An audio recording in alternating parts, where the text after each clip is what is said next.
ഓം നമോ നാരായണായ. അനുജനായ സുഗ്രീവൻ്റെ ഭാര്യയെ പരിഗ്രഹിച്ചത് വളരെ പാപമായി പോയെന്നും പുത്രി, ഭഗിനി, സഹോദര, ഭാര്യ, പുത്രകളത്രം, മാതാവ് എന്നിവർ തമ്മിൽ വിവാഹബന്ധത്തിൽ ഏർപ്പെടുന്നത് തെറ്റാണെന്നാണ് വേദവാക്യം. അവരെ പരിഗ്രഹിക്കുന്നവൻ മഹാപാപിയാണ്. മര്യാദയില്ലാതെ നടക്കുന്ന നൃപന്മാരെ ലോകപാലകന്മാർ ധർമ്മം സ്ഥാപിക്കാൻ നിഗ്രഹിക്കാറുണ്ട്. അതിനാൽ ഇങ്ങനെയുള്ള കോപത്തോടുകൂടിയ വർത്തമാനം നിർത്തുക.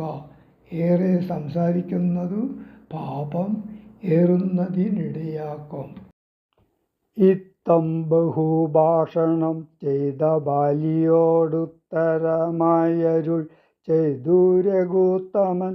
ധർമ്മത്തെ രക്ഷിപ്പതിനായുധവുമായി നിർമത്സരം നടക്കുന്നിതു നീളെ ഞാൻ. പാപിയായോരധർമ്മിഷ്ഠനാം നിന്നുടെ പാപം കളഞ്ഞു ധർമ്മത്തെ നടത്തുവാൻ. നിന്നെ വധിച്ചിതു ഞാൻ മോഹബദ്ധനായി, നിന്നെ നീയതും അറിയാഞ്ഞതുമെടോ. പുത്രി, ഭഗിനി, സഹോദര, ഭാര്യയും പുത്രകളത്രവും മാതാവുമേതുമേ ഭേദമില്ലെന്നല്ലോ വേദവാക്യമതു. ചേതസി മോഹാൽ പരിഗ്രഹിക്കുന്നവൻ പാപികളിൽ വെച്ചുമേറ്റം മഹാപാപി.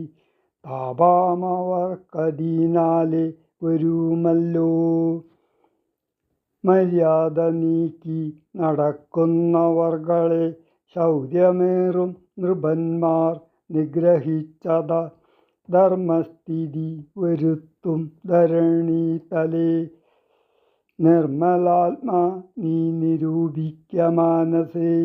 ലോകവിശുദ്ധി വരുത്തുവാനായിക്കൊണ്ടു ലോകപാലന്മാർ നടക്കുമെല്ലാടവും. ഏറെ പറഞ്ഞു പോകായികവരോടതും പാപത്തിനായി വരും പാപികൾ